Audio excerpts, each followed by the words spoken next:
the shift or the difference between like your type A Ironman athlete versus your ultra running trail athlete is that the latter tends to be way more relaxed and happy. And so there's an energy there that feels Mm-hmm. really good because Yeah. it's more relaxed.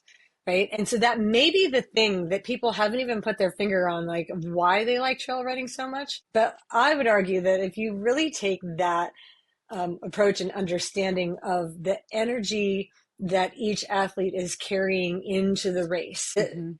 like while it's still a largely stressful event that you're doing, this like long trail run, the Mm-hmm. energy by the nature of it is like I'm just out in nature moving my body, you Right. know, in relaxed ways, enjoying all of this and cheering each other on. And I think it's probably that energy and attitude that people are largely attracted to with the trails.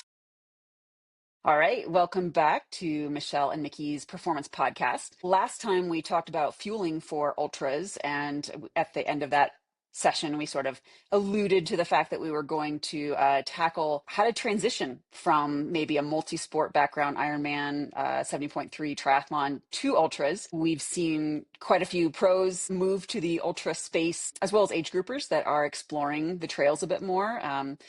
And, you know, within the phrase ultra, right, that includes actually trail running as well as ultra races, basically anything over a marathon in running. But I suppose we should open this up. I was primarily thinking we talk about running because that's been the popular direction for a lot of people. But ultras, right, transitioning, maybe you're a triathlete that's transitioning to open water swims, like the big open water swims that, you know, Michelle's athletes tackling, or maybe it's a big cycling events. And so we'll kind of try to specify when we're talking about, well, if you're transitioning to ultra running versus like ultra cycling, there would be differences in the modalities for how you might want to adapt your training. But we thought we'd just take an episode here to talk about, you know, how you might change up your training if you are interested in exploring some other options. So yeah, with that, did I forget anything on our intro? Well, so like the first thing that let's start with a little story. So like I think it was back in must have been 2012, 2013, 11, 12, 13, something like that. Like that, those years for me were like when I was probably doing like my highest volume training as far as like training for Hmm. Ironman and doing like lots of volume. And at some point I attended one of Hillary Biscay's camps in Tucson. Yeah. Right, like what was she good? The Smash Fest camps or whatever, right? And like I was super into like, I mean, the idea of Smash Fest was like that made me Oh, drool. yeah. Like I loved the idea of smashing myself. It just was enticing. I wanted to do it. Now I might think differently about Smash Fest and be like, you know, like maybe we should be like smashing ourselves in a smart like way.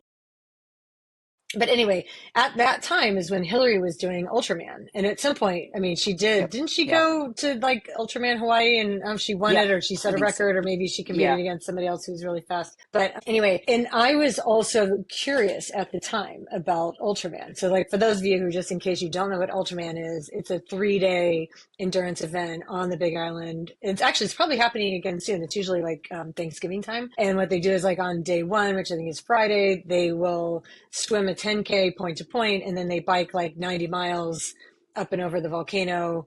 And I think they stop at the volcano Friday night to sleep. And then on Saturday, they bike something ridiculous, like, I It's don't know, like, 200 miles or it's something like it's around the whole Big Island up to, from volcano to Javi and whatever it is, it's long and 9-ish hours of riding if you're fast. And then on day 3, they run a double marathon, which is Javi to Kona, which is basically like the back half of the bike for the Ironman. And I was intrigued by that for a couple of years, like thinking like, oh, what an interesting event, you know. And there were some very real obstacles of like reasons why I couldn't do it that wouldn't involve me not being fit enough. And primarily it would be like a money thing, like the way you qualify hmm, for that, like you have to go do another one first and you have to like hire your whole crew. And I mean, I think just like by the time you do all that, it's tens of logistics. thousands Yeah. of dollars, right? Like just like and I'm like, I still had a little kid at the time and, you know, it just wasn't like reasonable to do. But beyond that, when I was there at the camp, I asked Hillary, like on a run that we were doing together, and I'm like, tell me about that. Like, how does your training change? And it was something I was very interested in. How does your training change from Ironman to Ultraman? And her answer, I think you and I can riff off of this, like going forward here, because I thought it was really interesting and she had a really good point. She said, well, it changes some in that like your longer days get longer, but she goes, the reality is like as a human, you can only adapt to so much training at a time, right? So it's not like, oh, I'm going to do a double Ironman, and so therefore all my training has to double. Because if your body's not capable of adapting to that load, then like you're just simply going to get injured, and Hmm. it's not reasonable to double your load. Like you still have to work within the confines of human physiology, and like what we know about like good training practices still apply. So regardless of how long you're going, and that was just in a big picture way, that concept has guided a lot of me. Like when I'm training like the channel swimmers and the ultra runners and the gravel riders who are going, the double, what's that, the double ride in Kansas, the long gravel one that's 200 miles Oh or yeah. whatever. Like Yep. those things are really long. And so, but the laws of human physiology still apply. And like the fitness that you have to have is still going to be like largely along aerobic endurance and being efficient and effective. And you need to be feeling like even more, you need the mental strength and all that. But it's not like anyone who's going to do those events is going out and training for 8 hours every Saturday, right? Right. Like Right. it's not that. So I think we can just dispel Yeah. that myth like right off the bat. Absolutely. Yeah. And I'd actually, it's a great point. And I totally forgot about Ultraman. Interestingly, I actually went and crewed for Yeah, my, remember one of my that? really good friends. Yeah, I do. I try to block it out, actually. She did great. She did fantastic. Crewing was kind of a nightmare. Look, and I love crewing ultra running in the backcountry. They're logistical, different races, different situations. Like Leadville's kind of a shit show anymore because it's just too big. But yeah, crewing, I crewed for her at Ultraman, Arizona, and it's right downtown Phoenix. And I won't talk too much about it, but like crewing in a city is actually more, I would say, more challenging than crewing when you're on like remote dirt roads in the middle of nowhere. Yeah, it's just like traffic and just logistical nightmare. So, but on that point, she did fantastic. She had a great time.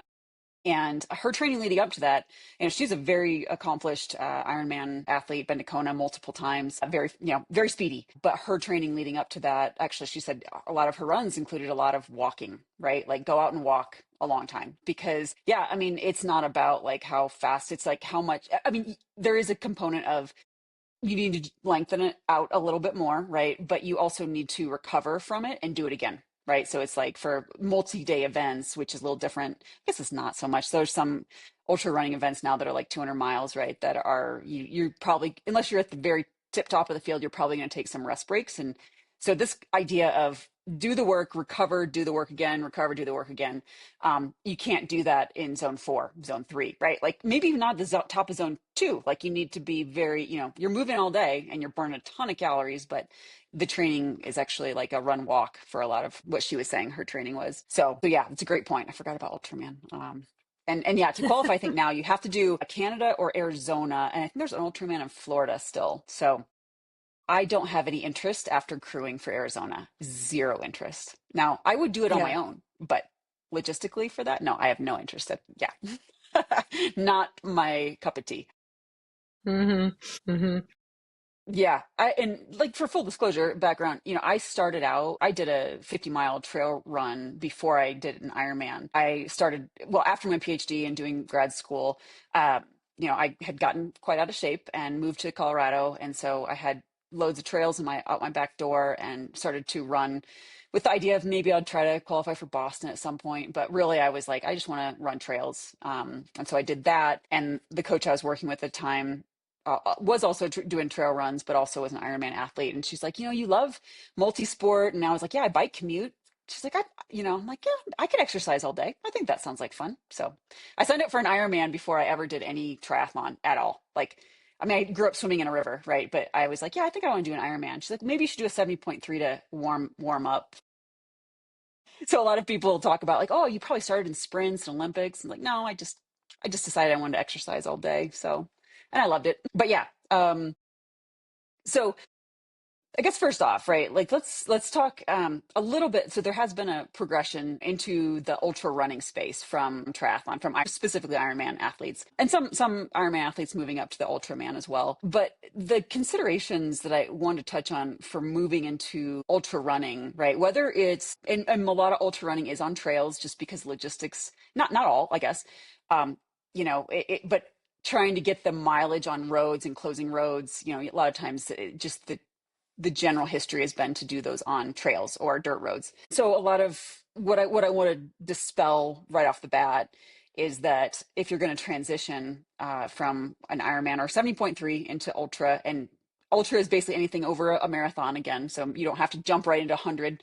You could start at a 50K, 50 miles, right? And there's tons of variations all in between, right? A lot of times depending on the And length you of trail they probably can should get. start at 50 miles before 100 miles.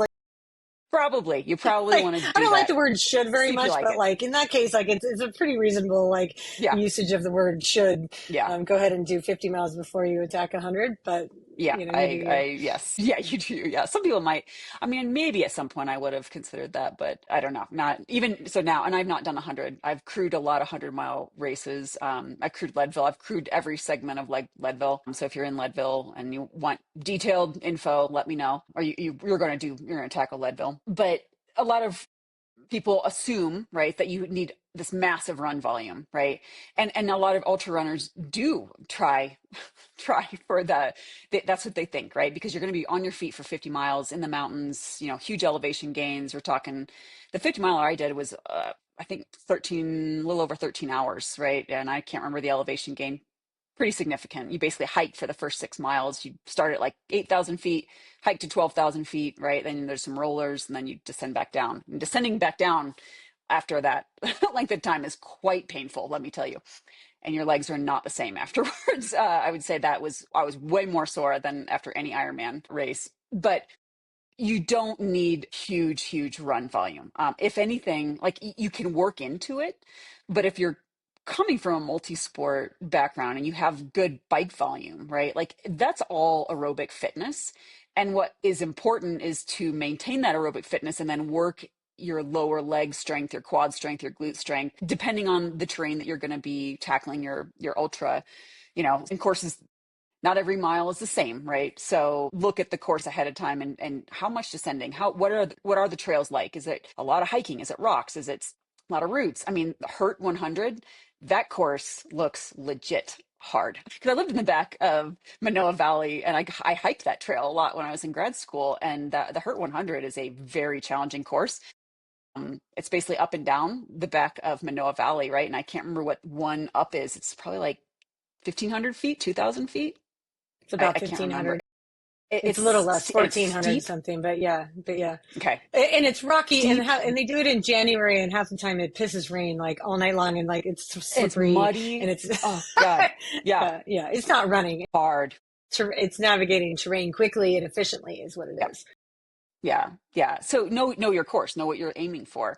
Um, and then slowly work into what you think your legs can, and it's really kind of a what can your legs handle? And there's a little bit of exploration there, but a lot of people show up injured, and that's not a place you want to be to tow your first ultra, or your first 50 miler.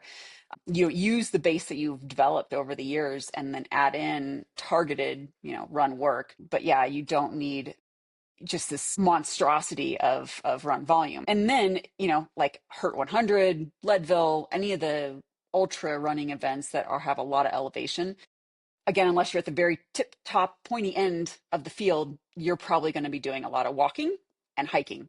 And so integrating that with your run and being okay with it. Like it's part of the race plan. It's part of your aerobic development. It's part of the leg stability, lower leg strength that you're going to need to tackle that course. So walking is absolutely, hiking is part of ultra training plan. It should be part of ultra training plans. Again, unless you're, David Roche, right? And you're running 6-minute miles or sub 6-minute miles all the time, right?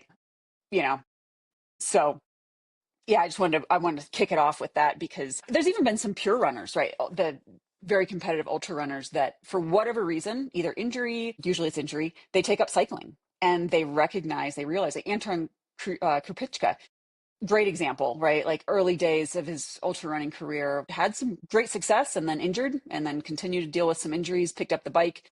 And then I saw him riding all over the Front Range, and now he's doing huge bike packing trips where he bikes and then runs up a mountain and then bikes. And I mean, Killian Jornet just is still, I think, doing that with the 14ers in continental U.S. Hmm. I think he completed Colorado. But so that transference of cycling fitness into running, that's real, and that works. It can work for you. That's one of the things where don't follow the specific program of a pro, but take their philosophy, right? Like if they're doing a lot of biking and it's working for them, it might work for you too. So, Well, yeah. if we think in big picture about like the type of fitness that we're trying to develop, or like what is required to go for however long, your ultra event is going to go for.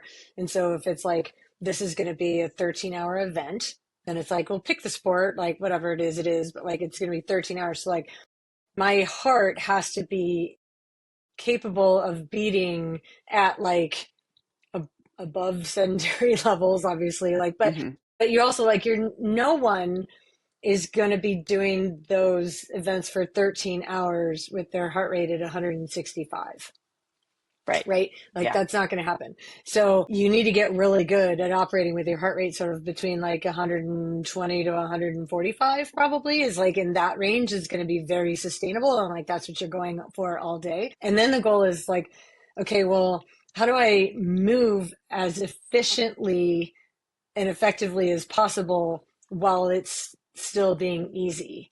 And I feel like that's something that even with Ironman, like this thing that I'm like trying to teach people, shoot, even for a 5K, right? Like your goal is not always to just like learn how to suffer harder or learn how to dig deeper and Mm-hmm. suffer more.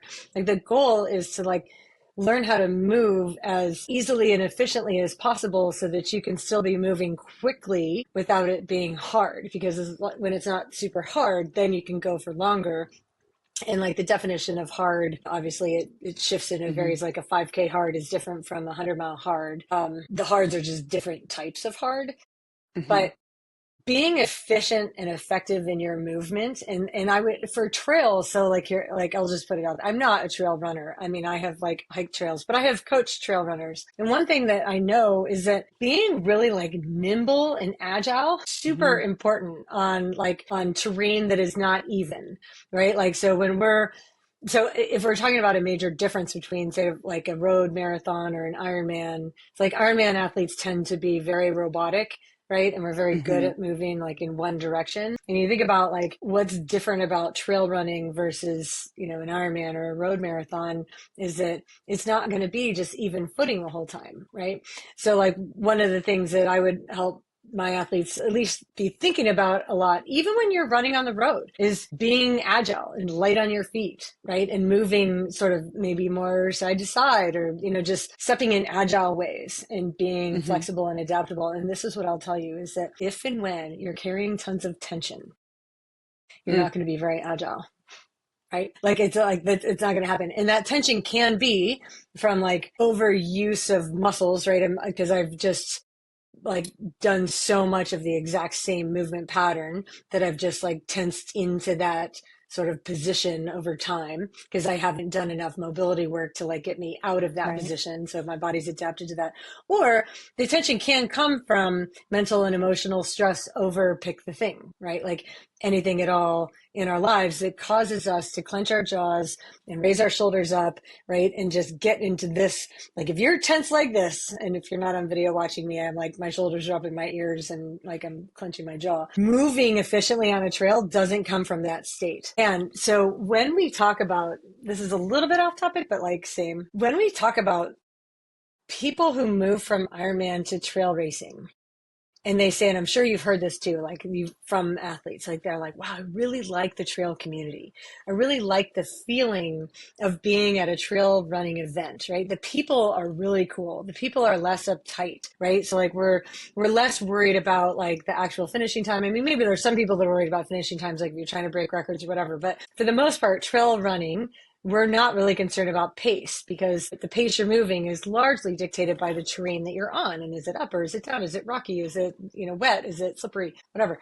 And so people are way more concerned than, or like, and naturally so, into the actual process of doing the thing that you're doing instead of like looking for the outcome goal of like finishing under 4 hours or like whatever, like maybe the hypothetical time goal you might have had for yourself.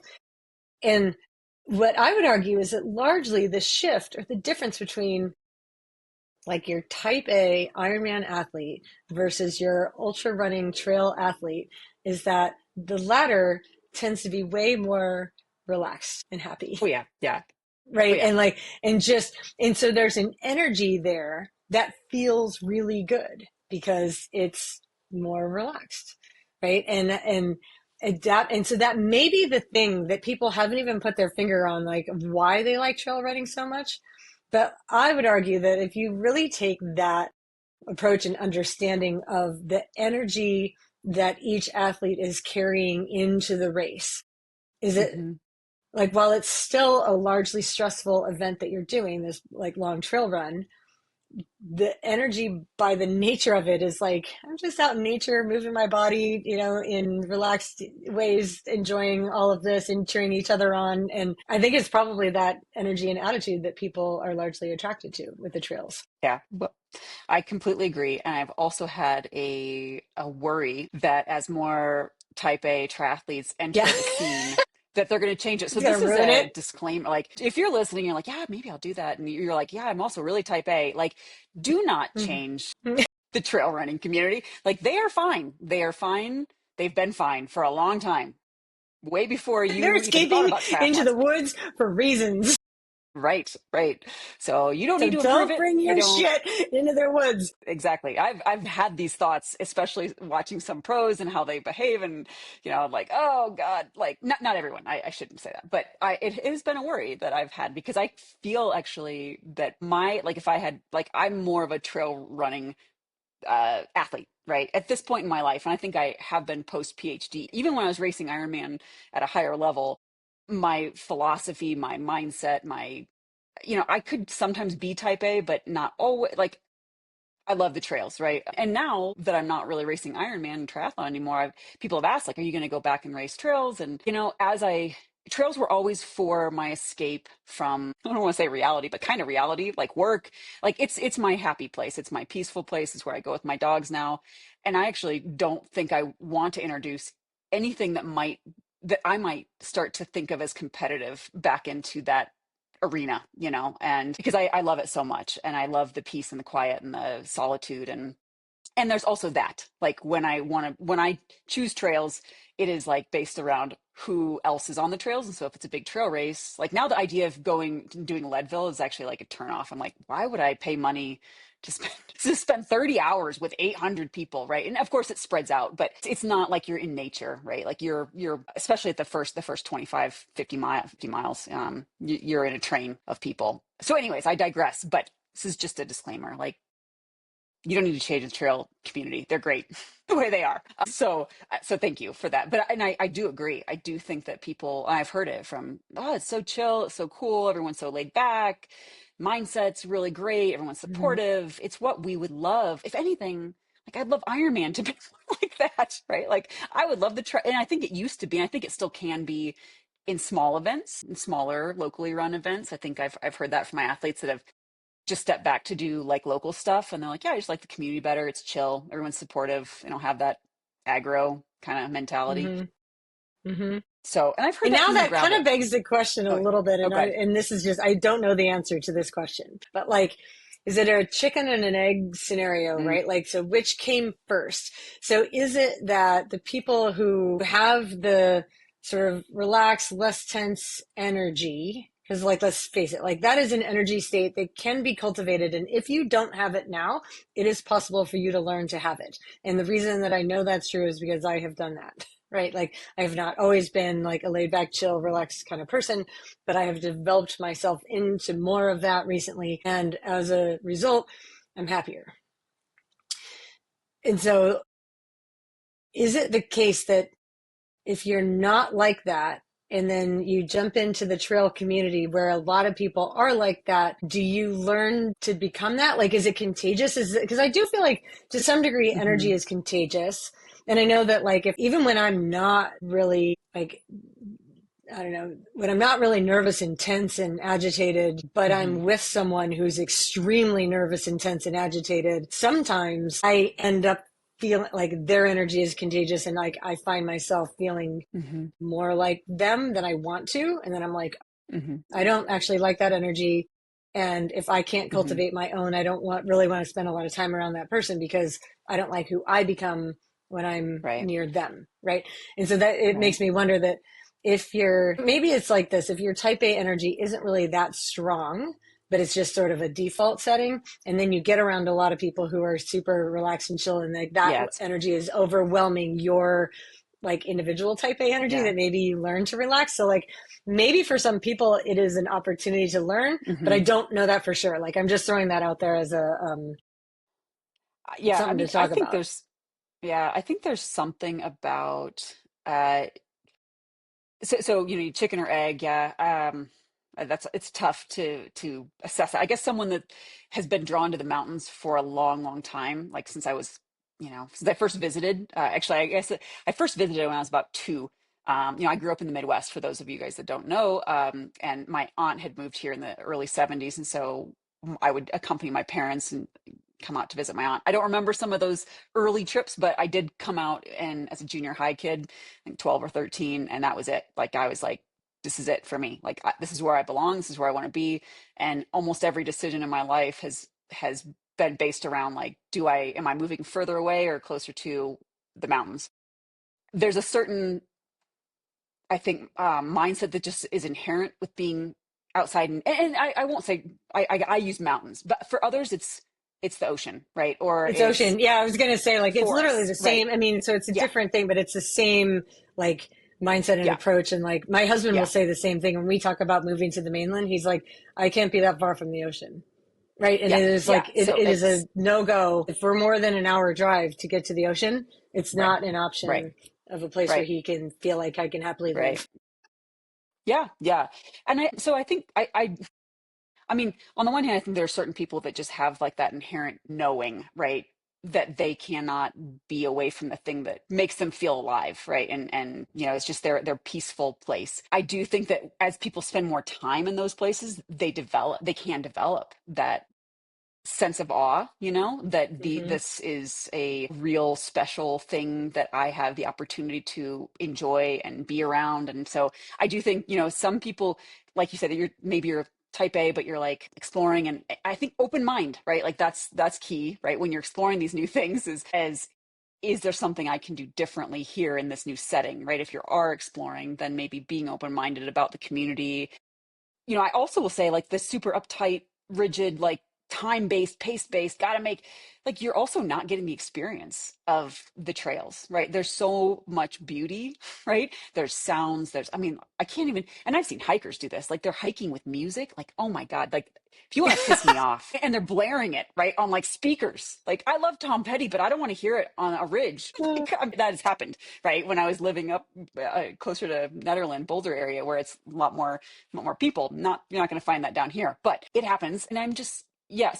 But you close yourself off, right? When you are so focused on the type A stuff, right? Like you're not as connected, right? And so in some ways, maybe those people, if you are someone that's like, oh, I don't know if I could ever not be connected to my watch, like maybe ultras and ocean swims and maybe it's not for you because you might Hmm. not enjoy it as much because Yeah. it's Or, probably I gonna mean, piss if you you, off. if you approach with an open mind and decide that maybe there's something here that you is attractive to you, that might end up changing your life. So if like, and I'm having some epiphanies here as I'm listening to you talk too, because I'm thinking, okay, so you're from the Midwest, as am I.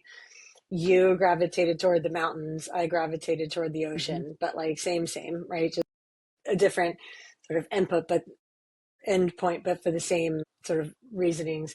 And so it makes me wonder too, if there's people who don't think that they enjoy the mountains or the ocean, if that's really because they've never truly experienced it.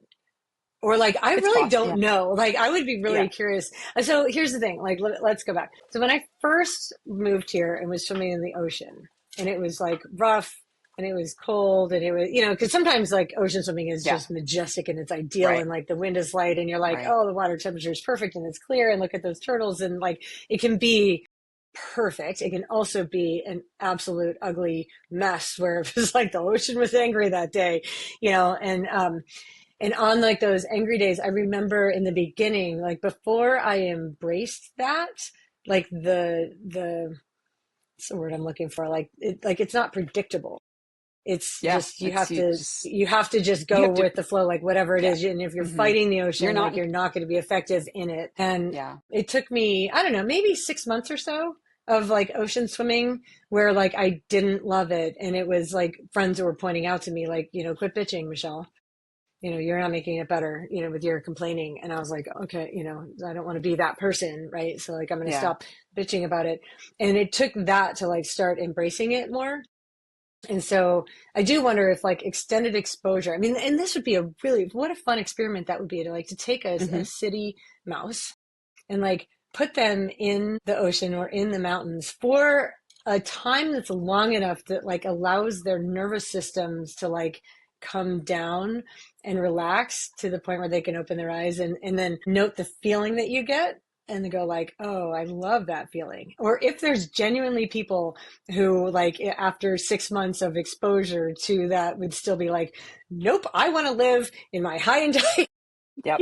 like Right. I maybe, want to have I my, don't know. I mean, that's a really interesting question, and it would be a fun experiment yeah. to see.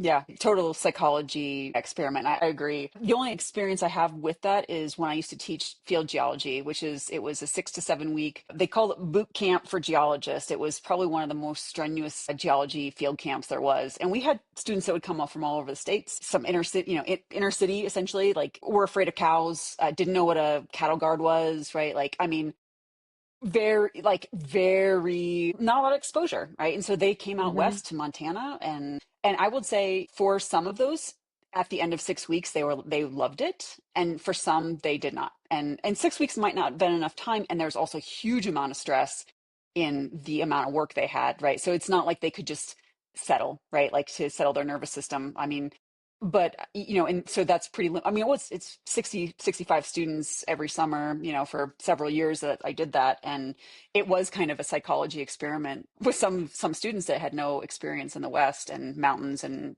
being, and there were some students that I wouldn't call, I mean, we did have some, not that I taught specifically, but are agoraphobic, had heard stories, right? Getting up on a ridge and literally freaking out, right? Because they didn't know they had it, right? That they had What this is it? What fear. is that? Sorry for my Agoraphobic ignorance. is What it's a fear of big open spaces. And so if you're on a ridge top and all of a sudden you can have these over, it's like being afraid of enclosed spaces. What is that? I'm blanking on that. I claustrophobic? actually, claustrophobic. Thank you. Claustrophobic. I, Yeah. I think I have more of that kind of fear, that like you get me in a crowded room with a bunch of people and I'm like, I'm not comfortable here.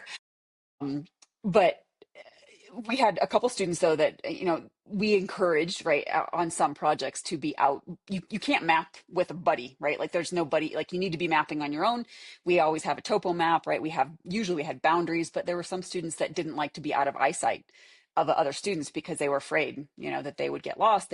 Couldn't read the topo map as well, whatever reason, and they had limited experience of being out in the open in the West. And so I don't know, that was I think there are deep, like kind of, it would probably depend. For some people, it might be that they would really need a long time and a deep reset to feel comfortable in some air, like the ocean swimming, right? I remember swimming in the ocean too. I think what I love about ocean swimming or being in the mountains is that there is a sense of you're not in control, right? You're not in control and you are a very tiny thing, right? And there might be situations that you have to bag your race, your adventure, your swim, because the conditions literally might kill you, right? So Yeah. it's like, but I think when you have, I always allude like wanting to reach a summit.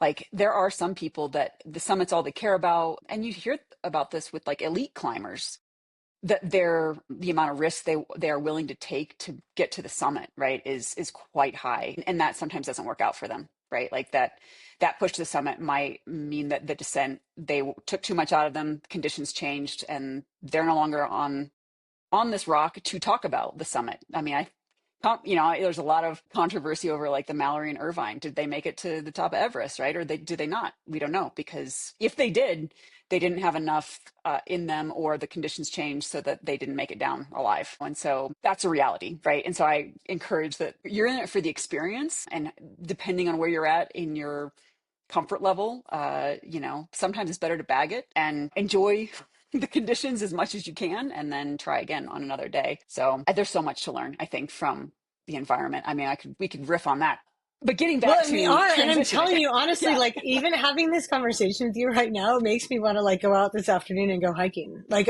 yeah, right now, I'm like, we should just yeah. stop talking. I'm going to go hiking. Go hiking. Yeah, I know. Well, it's a I beautiful, yeah, remember that feeling of like being out in the open. And I'm thinking, wow, I'm trying to imagine being afraid of wide open spaces because like that is so attractive to me, like to me personally. yeah, Like I'm not yeah. sure I can imagine although I do have a giant fear of heights. And so being on a ridge, when I'm afraid on a ridge, it's Mm, not like the whole environment around me. It's that the wind is yeah, blowing at 20 miles an hour. And if I slip down that slippery, rocky side and you just lose control and balance and like, you fall down into the ravine.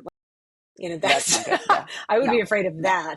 But yeah, if I was safe, as long as I felt safe, it's not the big wide space that would make me feel unsafe. It would be like losing my footing and falling in a way that would injure me. Like that's yeah, where I would feel unsafe. yeah. Well, and But anyway, interesting, this is, now that yeah, we've this, explored the whole psychology yeah, around right. being Ultras. And outside in well, nature. I think there's a lot, for age groupers, right, that have, or pros or whatever. I mean, probably most people listening are age groupers here. You do triathlon for a long time, right? Like some of my athletes have been doing triathlon for 20 years, 25 years, right?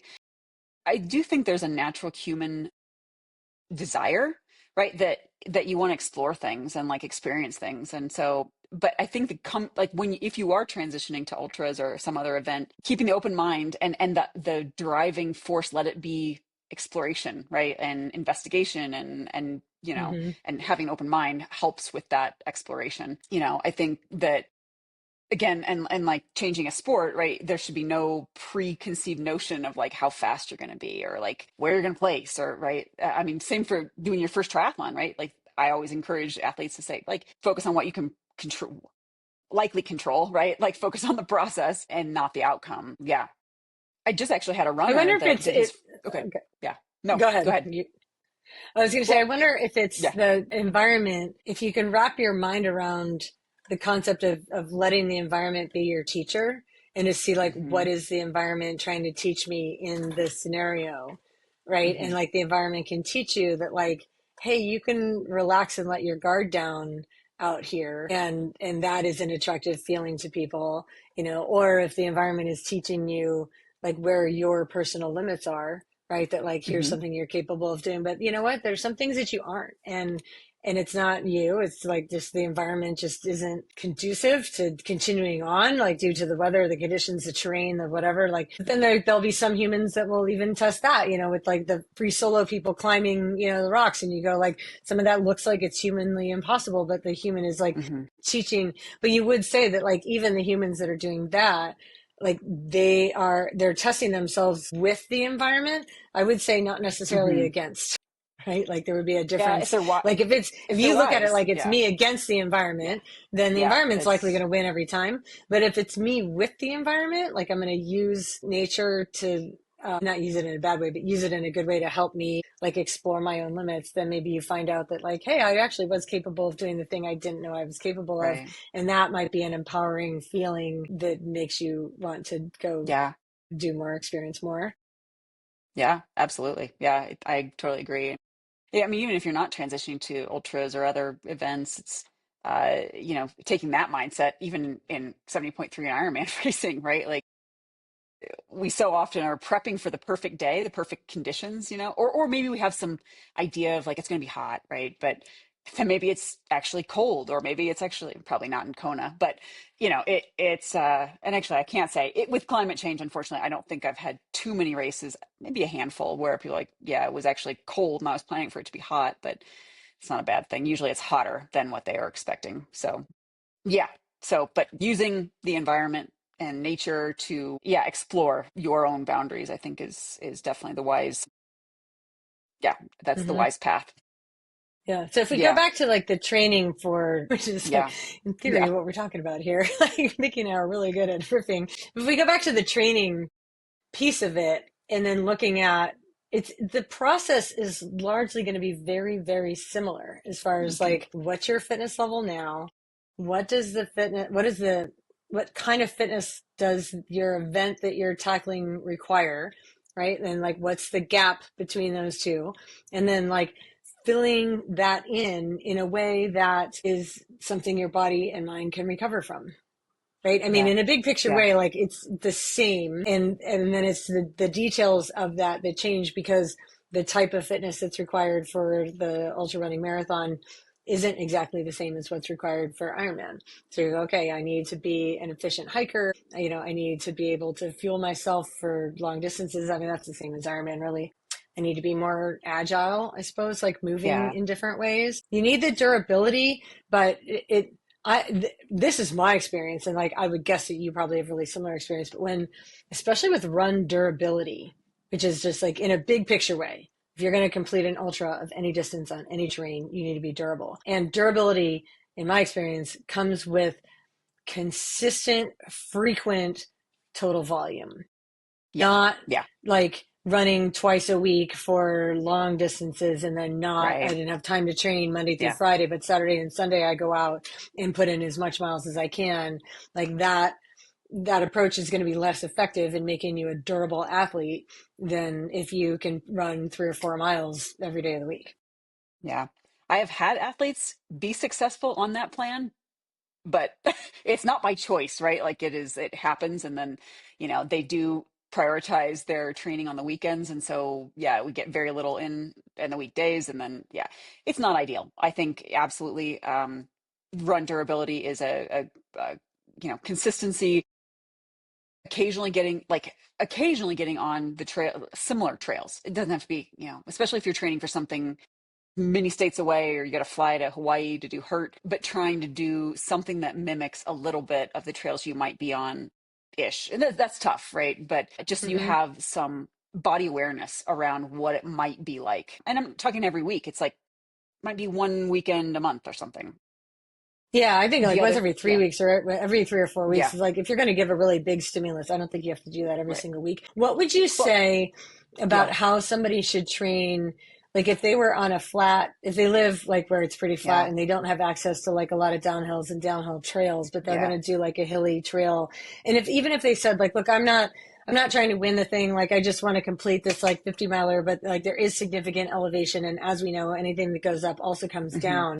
And so I am, for that reason, like a really big fan of downhill running. And I know people say, oh, careful with downhill running, you're going to hurt yourself. But like, I think if you dose it correctly and build it correctly, downhill running does not have to be like, it's not an automatic injury inducing event, right? Like yeah, you can learn how to do it. yeah. Well, how would you have somebody train for like the down? So because there's muscle impact, right, with downhill that you really don't get on flats or uphills. But how would you help someone train for that if they didn't have access to that terrain? Well, yeah, downhill running, I also, yeah, it will give you DOMs terribly. Like if you do it hard and if you will, if you don't have access to it and you do need to train for it, like you have to accept that, yeah, the race might have a lot more impact on you than maybe someone that does have access to that.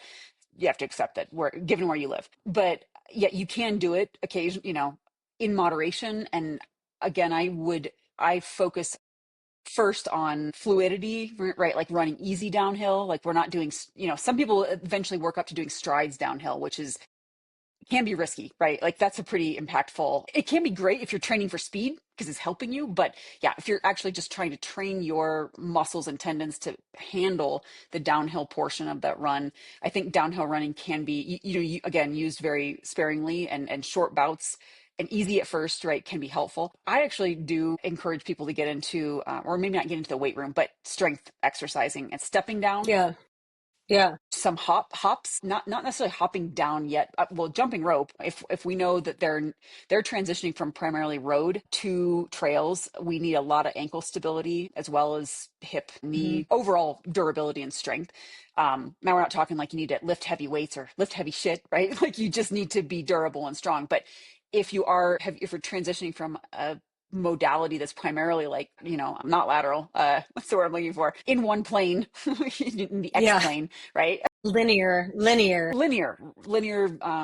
It's not quite it's escaping me at the very moment, Yeah, but we need to I work know what you're on talking about. lateral movements a little bit more Hmm. and just overall stability. So step downs, step ups. So and again, if we're also got some elevation gain that we need to tackle, stair stepper or getting to do like a Hmm. stadium, going to the stadium, and you don't even need to run stairs necessarily, because most likely if you're at elevation and you're coming from the flats, you're probably not running up a mountain, right? Like you're hiking up a mountain. So mimic hiking up a mountain, right? Like get used to using, if you feel like you might use poles, practicing with your poles when you're hiking up a stadium. You can't really hike up a stair stepper with poles. I mean, maybe you could do it in the motion. Probably dangerous, probably not recommended, right? But you could get your poles out on the stadium. But yeah, step downs, hopping, jump rope. So I do encourage athletes, if they're comfortable with it, to start jumping rope at the end of their runs for minimal, right? Like especially if you haven't jumped rope in a while, it will wreck your calves, right? Like wreck your ankles. So small dosage and we work into it, maybe some single leg hops. And it doesn't have to be jump rope, it could be hopping. And then, yeah, step downs, really Hmm. important. And then working into maybe weighted step downs, but probably not. It just depends on the Yeah. athlete. Yeah. Do you think So that like strength, heavy front squats help with downhill running durability? Like, I really front don't know squats. like, as I'm asking this question, like, I genuinely don't know. So, like, I'm not trying to trick you. Yeah. Genuinely, like, so just, I'm thinking, because it's quads, right? That like are the impact from running Hmm. downhill for long periods. Like, that's where you're going to get it. And so I do wonder if like holding weight, like at your chest, like, so Front. that's going to put more sort of emphasis on quads than if you're doing like a back squat, which is, going to be more glutes. So if your weight's on the front and doing like front squats that way, Hmm. do you think that Could, helps? I I mean, I mean, feel like it's worth a it shot. could. It's probably better than not doing anything, but it's not going to Well, be ideal. Is that what you would say? Like, yeah. that would be my guess. Yeah. Well, I would say before doing, well, it depends on, so I actually, front squats, maybe, I would put it in a maybe. It depends on their form. And if you're going Hmm. to tackle that light weights first, there's some mobility issues with back and front squats that if you're Hmm. not really mobile, it could be more risky. But walking lunges, Yeah. Bulgarian split squats. So Bulgarian split squats are my go-to for almost everyone, for almost anything. Hmm. Like they're if you work with me, you're going to do Bulgarian split squats. Because one, they're a little bit safer in terms of not, I mean, you can load them very, very heavy. I always do ask athletes to give me a video. They don't always take me up on it, but you can get into trouble pretty quick with back squats and back squats Yeah. more than front squats, I honestly. know back squats, and Um, that's why I said front yeah, squats, like maybe. yeah. Walking lunges though, huge. Walking lunges downhill, Hmm. huge. Hmm. I think those are really, they're working muscular endurance, right? Like you do 20, 30, right? Work your way up. Yeah, it's not exactly the same as running downhill, but you are working the full range of your quads and glutes and hamstrings, right? With a Hmm. hiking-ish motion. And making, of course, and all of this to say you have to have good form, right? Like you have to have Yeah. like, and if you don't know what if you're like, I don't know, take a video front and back and send it to either Yeah. Michelle or I, and if we're unsure, we know who to send it to. Tia, we're Yeah. looking at you. Yeah. So Yeah. yeah, So, and yeah, I'm not afraid of like plyometrics. I know people are like kind of afraid of plyometrics, but like I'm really yeah, not, especially if the box yeah, isn't that high. And if you right, just have a box, it's like a couple inches right. high. And it makes sense to me that like, cause I'm thinking of like, how do you train that stimulus of like it's like the The pounding pounding. is the Yeah, problem, right? So like, right. and I feel like even if there's like a moderate injury risk with like jumping off of a short box. So like in my Hmm. mind, what I'm envisioning here is a box that's like 6 or 8 inches tall, 6 inches tall, Hmm. right, to start with. And then you're like hopping on and off and on and off and on and Hmm. off, right? And with the off parts being like that's where you're getting the impact of the landing. And it seems to me that even if there's like a small risk in doing that, that that's better than like going into the Right. race without having done any sort Unprepared. of eccentric load kind Yeah. of training. I mean, the chances Yeah. of you being injured after that are just like nearly 100%, I would Right. think, Yeah. right? Like if you go If it's like go a into lot like of a downhill. long Yeah. trail race without doing any Yeah. sort of like plyometric or eccentric or downhill, kind of Right. loading. So like, yeah, in Yeah. my mind, I'm thinking if you're flat, you live somewhere flat and you're going to be doing some like long downhill things, that doing some sort of plyometric jumping down off of, and it would just, the idea would be to be progress it in a really smart Hmm. way, right? Where, Yeah. twice a week you go with starting with 10 little hops off a 6-inch box, Hmm.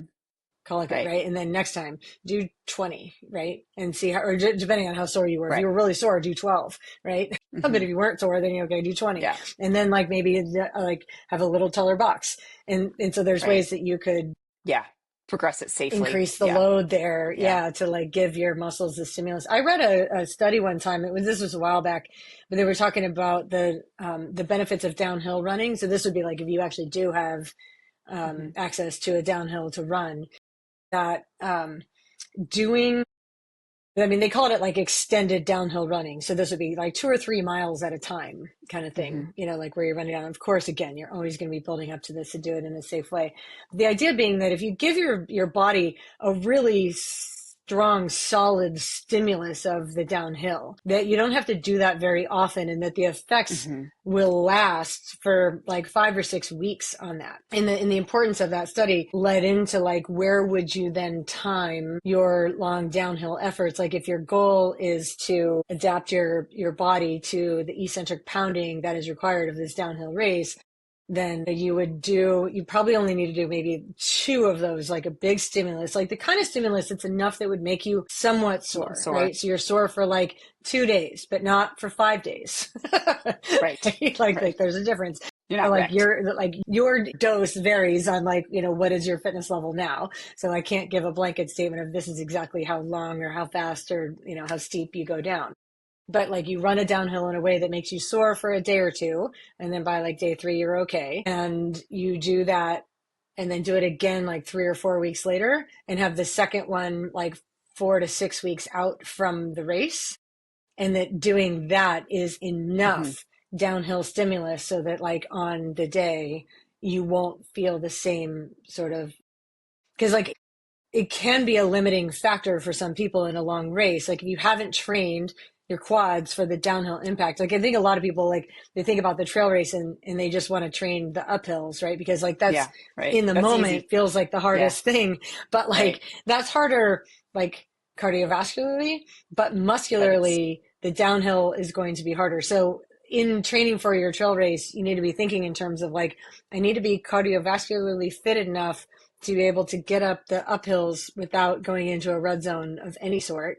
And then I need to be muscularly durable enough to get down the hill without like having muscular failure in a way that makes it feel like I'm stepping on a nail, every time, and like slicing my quads open. So like thinking in right. those terms as you're developing a training plan for a longer trail race, a Tilly would be my thinking. Yeah, and what usually I see happen, well, so and it really depends on when the big downhills are. If they're early in the race, it's actually more risky.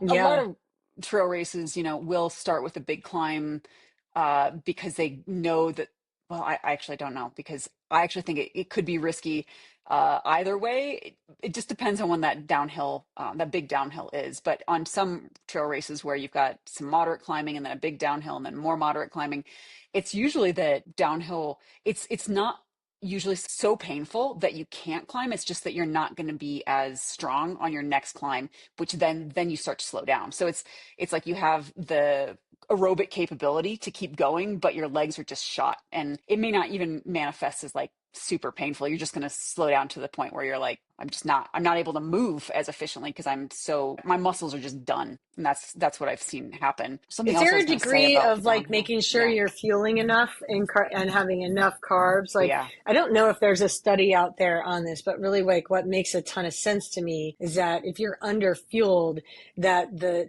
eccentric pounding of the Yeah. downhill is going to be more detrimental to you Yeah. than if you're fully Yeah. fueled like ahead of time and even Yeah. like during Yeah. or whatever. But like making sure that you're not combining, because like there is Hmm. the downhill load that is going to hurt you because of just the muscle contraction, but then you can make it significantly worse for yourself if you're underfueled or Yeah. dehydrated, probably, right? So like Yeah. taking Yeah. that into consideration of making sure you're staying on top of that stuff. Yeah. Like, Yeah. but this is what I would also say is that there's likely no amount of fuel or carbohydrate or hydration that will prevent the loading from the eccentric downhill, the eccentric force contractions of the downhill running. Like if you're like, but I took all the gels and Michelle, my legs are still sore after I ran that Yeah. 10-mile downhill. Like, yeah, Right. you're just going to be like, there's no, like, so as I say that about the carbs, I'm not saying that the carbs will prevent it. I just think that But it there's a will. potential Yeah. to mitigate like its effects and make it less bad. Yeah, yeah, I totally agree. And yeah, I think that how much, and it will depend on the athlete and their burn rates and how hard they're going. And but yeah, I mean the muscle, it's not that your muscle can repair right away, in if you're still racing, but if you get into those really low states, yeah, you're just gonna have even less for the muscle to use. So if it's used up what it has, right, and you're not putting enough, if you're not putting anything or not enough back in the bucket, it's yeah, just a that's an end game. That's an end game. Yeah. Uh, And then a couple other things I'm thinking about as far as like the actual training goes, like as far as like how would you modify or change your actual training, like the basic week, kind of thing if you're mm, training for an Ironman versus a trail run. I would think that one thing that is easy to overlook, but very specific to the race you're doing is if you're going to be running or swimming or riding at night, then like hmm learning how to do that by practicing it in training is super important. So like, again, if you're going for like 100-mile trail race where this is a 24-hour ordeal if you're really good at it, long. Yeah. Yeah. If you're right? really It good. could be Yeah. even longer. More like And so that 35. means that like, Yeah. but right. And so this is what I'm saying, Yeah. if you're good at it, but like it means like a long stretch of period where you are going to be like running or walking or hiking in the dark all night long. And this is something that we did with the channel swimmers too, where it's like, oh, you're going to be swimming in the ocean at night, right? Where you're not going to be able to see. And so while the mechanics of what you're doing don't necessarily change, like, boy, the way that your brain interprets that darkness, like, really does. And so I would highly encourage you to not overlook that aspect of it and then find ways. And like, this is logistically challenging for some people. And like, we don't typically train at night. Like, I think most of us train, during the day and we wait till it's light out. But it's very, very different training at night. So it might involve you recruiting other people, right, to be hmm with you for Yeah. that would Who's be like a safe? safety Yeah. thing, I would think. Right. But like if you're running with a headlamp, like that's just going to change. It changes more than you think because it's changing the way that your brain is interpreting your environment, right? You're shining a light like that's just sort of narrow and in front of you. And so you can't see all of your surroundings. It's going to be a very different stimulus. But the good news is our brains are very adaptable. And so we will adapt to any sort of stimulus that we are exposed to.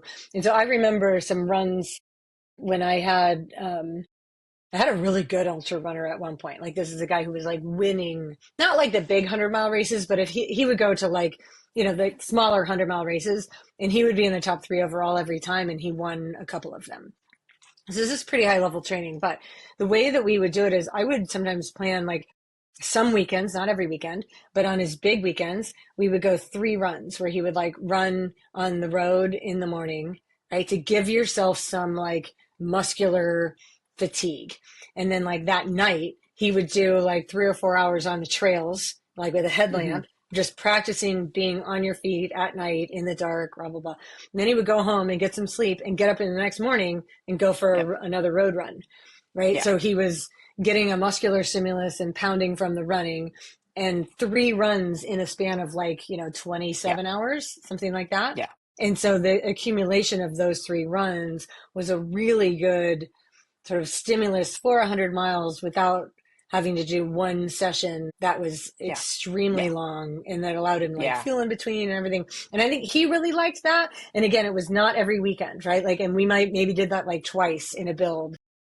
And they would be 3 or 4 weeks apart kind of thing, where it's like, okay, here's a big weekend. And that can be really fun for some athletes. Like, so my channel swimmers who do this, like we'll sometimes like once a month or so, we'll be like, here's your big weekend coming up where you're going to try to get 30K in the next 3 days, right? So it's Friday, Saturday, Sunday, 30K. And we'll mix it up however you want, but like it's combining a big volume over a couple of days, like, in a condensed time frame. And that leads to durability. And it also helps them, I feel like an important aspect that again may be somewhat overlooked when you're only thinking about the physicalness of the training that you're doing, but is along the lines of what you're trying to do is set yourself up to encounter some problems that you might encounter on race day. And then in a low stress, low pressure situation that is a training weekend, you're going to learn how to overcome that problem.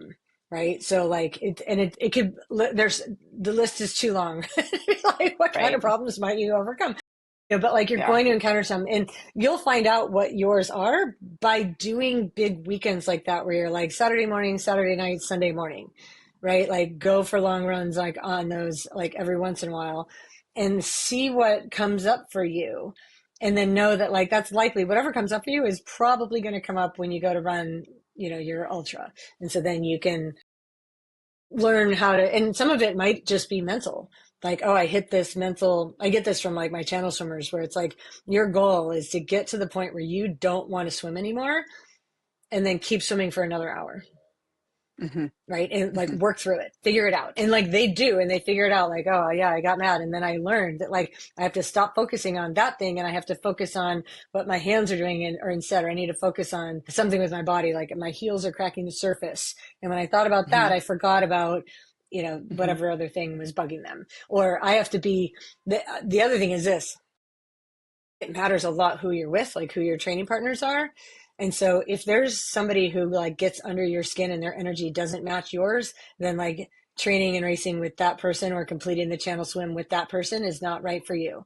Right. Like, Right. cause Yeah. like when you're 12 hours in, if their energy is driving you nuts and you don't know how to manage that, Yeah. like Yeah. that's going to derail your Game whole over. event, Yeah. right? Yeah. So like it's like that matters for like who's on your crewing team Yeah. or who's on Yeah. your, It it's like does. all It the people does. Yeah. around you. Like you need to have matching energy where like I trust you, I like you, I'm not competing with you, right? Like just all of that energy needs to be right. And when you sense that there's anybody in your camp or anybody who's near you who you think like doesn't have your best interest honestly at heart, that person should not be on your team.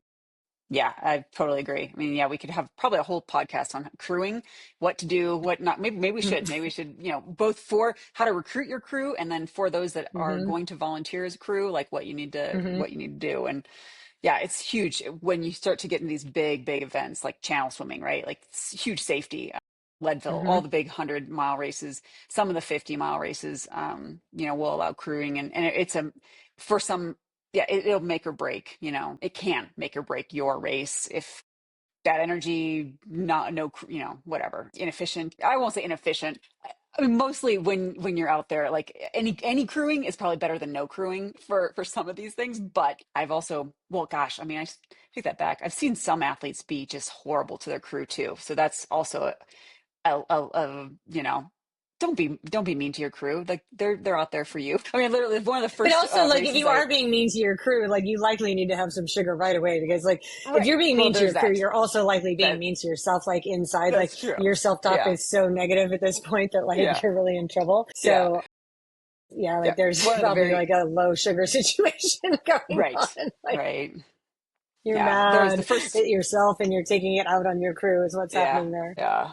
The first crewing event I ever did, I don't know, maybe it was my first Leadville. We were there waiting for our athlete, and this guy comes in, and I don't know who, if it was his wife or partner or girl, I don't know, but I mean he was an asshole. Like I mean it was unreal, and I was like, wow, like just eye opening, right? Like how nasty he was to her, and here she's just like trying to help him run his race, right? Like she didn't need to be out there.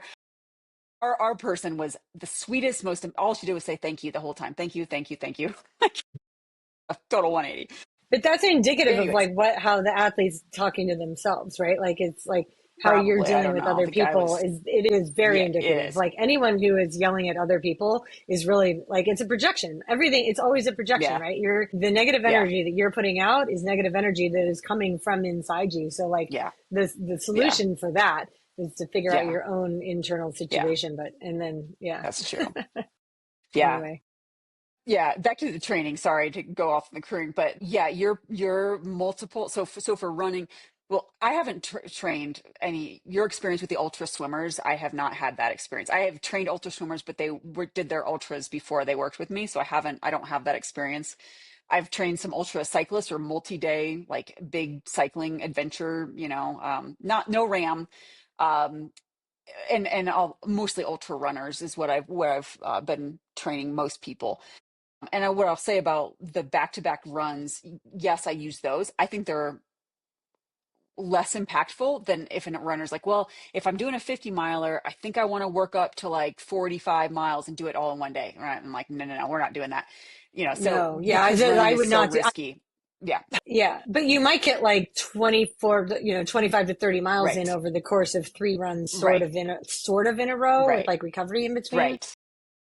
The double run days are huge, and there's been a lot of studies, right, either in the lab or field studies, right, that show that the adaptations you get from splitting your run up are nearly identical to then doing one massive run, and it's usually less impactful on your feet. And for those that are doing long races, I think it helps with the mental aspect, like just like you said, like Yeah. you do a run in the morning, and a lot of times we're like, oh, we're done, we can just chill for the rest of the day. No, like you got to recover, do whatever you need to do for the rest of the day, and then you got to go back out and run. And that's more like your situation where you're going to be on your feet for 13 to 30 hours than doing it all in the morning and calling it good.